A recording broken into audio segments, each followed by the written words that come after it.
सोमवार को विधानसभा का प्रश्नकाल शांतिपूर्ण तरीके से चला और किसी भी सवाल पर कोई हंगामा नहीं हुआ। इसकी वजह थी विधानसभा की कार्रवाई के दौरान विपक्ष की गैर मौजूदगी। विपक्ष के वॉकआउट के बाद केवल सत्ता पक्ष के सदस्यों ने ही सवालों को उठाया और संबंधित मंत्रियों ने उनके जवाब दिए। चालू वित्तीय वर्ष में 15 फरवरी 2011 तक विशेष उपदान योजना के अंतर्गत विभिन्न खाद्यान्नों पर 43 करोड़ रुपए का उपदान दिया गया और 39 करोड़ रुपए का उपदान अभी हिमाचल प्रदेश राज्य नागरिक आपूर्ति निगम को देय है। ये जानकारी खाद्य नागरिक आपूर्ति एवं उपभोक्ता मामले मंत्री रमेश धवाला ने विधायक रूप सिंह ठाकुर द्वारा पूछे गए प्रश्न का जवाब देते हुए दी। धवाला ने बताया कि हिमाचल प्रदेश एकमात्र ऐसा राज्य है जहाँ प्रदेश सरकार की ओर से एक बड़ी राहत दी जा रही है। सोलह के विधायक विपिन सिंह परमार के प्रश्न का जवाब देते हुए स्वास्थ्य एवं परिवार कल्याण मंत्री डॉक्टर राजीव बिंदल ने बताया कि 15 अगस्त 2010 से शुरू हुई मातृ सेवा योजना के तहत सभी वर्गों की महिलाओं का प्रसव संबंधी पूरा खर्चा सरकार द्वारा उठाया जाता है। इसके अलावा निःशुल्क एम्बुलेंस सेवा या आने जाने का खर्च भी दिया जाता है। बिंदल ने बताया कि इस योजना के शुरू होने के बाद संस्थागत प्रसव में करीब 11% की बढ़ोतरी हुई है। मातृ सेवा योजना के अंतर्गत अब तक 2,69,33,400 रुपए से अधिक धन खर्च किया जा चुका है और प्रदेश के 75 अस्पतालों को इस योजना का लाभ देने के लिए चिन्हित किया गया है। लाहौल स्पीति के विधायक रामलाल मार्कंडे ने अपने जिला में खाली पड़े प्रधानाचार्यों, मुख्याध्यापकों और प्राध्यापकों के पदों की स्थिति पर सवाल किया और उन्हें भरने को लेकर की जा रही व्यवस्था जाननी चाहिए।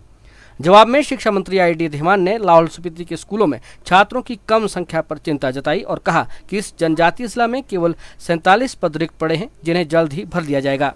अर्की के विधायक गोविंद राम शर्मा ने दाड़लाघाट में स्थापित अंबुजा सीमेंट उद्योग में हिमाचलियों और विस्थापितों को प्रदेश सरकार द्वारा निर्धारित 70% की नियुक्ति के आदेशों की अवहेलना करने का मामला उठाते हुए अंबुजा के यूनिट 2 की इस संबंध में जाँच करवाने की सलाह दी।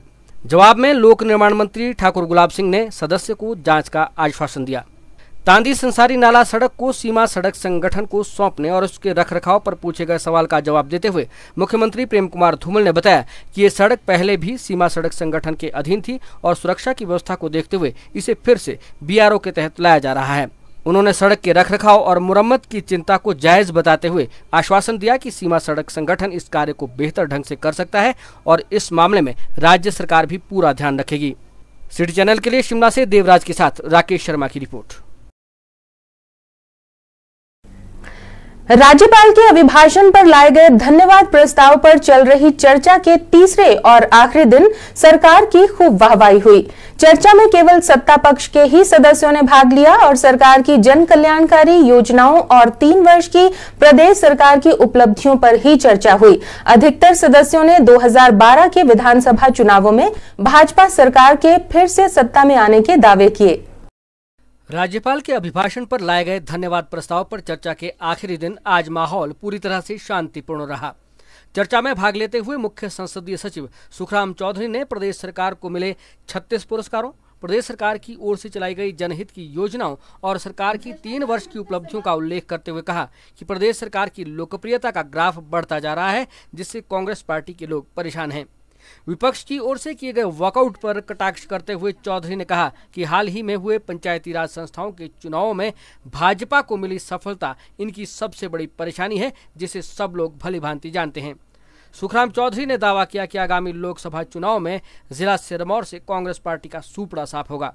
भाजपा के वरिष्ठ नेता विधायक दिलेराम आज आकर्षण का केंद्र रहे। संस्कृत के श्लोक से चर्चा की शुरुआत करते हुए उन्होंने कहा कि कांग्रेस का विपक्ष में बैठना नियति का विधान है और ये बात समझकर उन्हें सरकार के विकासशील कार्यों में खुद को शामिल करना चाहिए। अपने शायराना अंदाज में उन्होंने दावा किया कि वर्ष 2012 के विधानसभा चुनावों के बाद फिर से प्रेम कुमार धूमल के नेतृत्व में भाजपा की सरकार बनेगी। उन्होंने सरकार की योजनाओं और उपलब्धियों का बखान किया। इसके अलावा विधायक देशराज, रेणु चड्ढा और किशोरी लाल ने भी चर्चा में भाग लेते हुए राज्यपाल के अभिभाषण का समर्थन किया। सिटी चैनल के लिए शिमला से हरदेव कुमार के साथ राकेश शर्मा की रिपोर्ट। केंद्र सरकार हिमाचल के हितों के साथ अनदेखी कर रही है। पालमपुर में एक पत्रकार वार्ता के दौरान ये आरोप भाजपा के राष्ट्रीय उपाध्यक्ष शांता कुमार ने लगाए। उन्होंने कहा कि अंग्रेजों के समय से बनी रेल लाइन को केंद्र सरकार 1 इंच भी नहीं बढ़ा पाई है। विद्युत उत्पादन शुल्क को लेकर भी केंद्र सरकार ने हिमाचल के साथ अन्याय ही किया है। भाजपा के राष्ट्रीय उपाध्यक्ष शांता कुमार ने पालमपुर में पत्रकारों को संबोधित करते हुए कहा कि केंद्र में कांग्रेस की सरकार स्वतंत्रता के बाद अब तक की सबसे भ्रष्ट सरकार है, जिसमें कि दिन प्रतिदिन कोई न कोई घोटाला बाहर आ रहा है। शांता कुमार ने कहा कि 1966 में पंजाब पुनर्गठन के समय हिमाचल की संपत्तियों को प्रदेश को सौंपे जाने के निर्देश के बावजूद आज दिन तक प्रदेश को इन संपत्तियों का अधिकार नहीं मिला है। वहीं शांता कुमार ने कहा कि इस सारे मामले में अब तक की केंद्र सरकारें हिमाचल से भेदभाव करती आई है, जिसके चलते अब तक ये मामला लटका हुआ है। वहीं शांता कुमार ने कहा कि विद्युत उत्पादन शुल्क को लेकर भी हिमाचल से अन्याय हुआ है।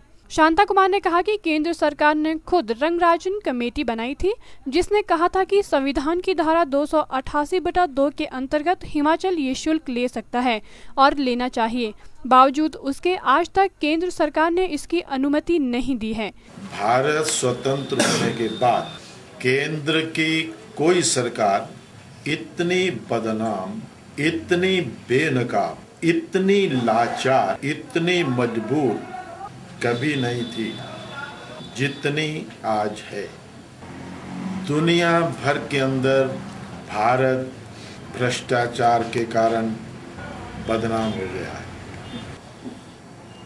सांझे पंजाब की संपत्तियों में हिमाचल के